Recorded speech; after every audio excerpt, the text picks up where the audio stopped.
నేను విశాఖపట్నానికి దగ్గరలో ఉన్న సవరవెల్లి సంతలో ఉన్నాను. ఈ సంతలో టర్కీ కోళ్లను అమ్ముతున్నారు.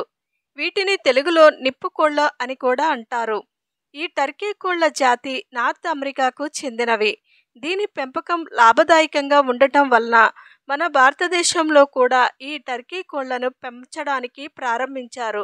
దాదాపు 9 కిలోలు పెరిగే ఈ టర్కీ కోడిని 7 నెలల్లోనే మార్కెటింగ్ చేయడానికి వీలవుతుంది. 1 కిలో టర్కీ కోడి మాంసం 450 రూపాయల నుంచి 600 రూపాయల వరకు ఉంటుంది.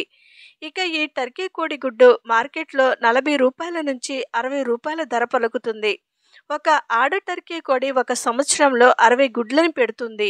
ఇలా మాంసం, గుడ్లు అమ్ముతూ ఒక కోడి నుంచి ఒక ఏడాదిలో 4,500 ఆదాయాన్ని పొందవచ్చు. ఈ లెక్కన 1000 కోళ్లను పెంచుతూ ఏడాదికి కనిష్టంగా 10 లక్షల ఆదాయాన్ని పొందడానికి వీలవుతుంది. ఈ సవరవెల్లి సంతలో తక్కువ ధరకే ఈ టర్కీ కోళ్లను అమ్ముతున్నారు.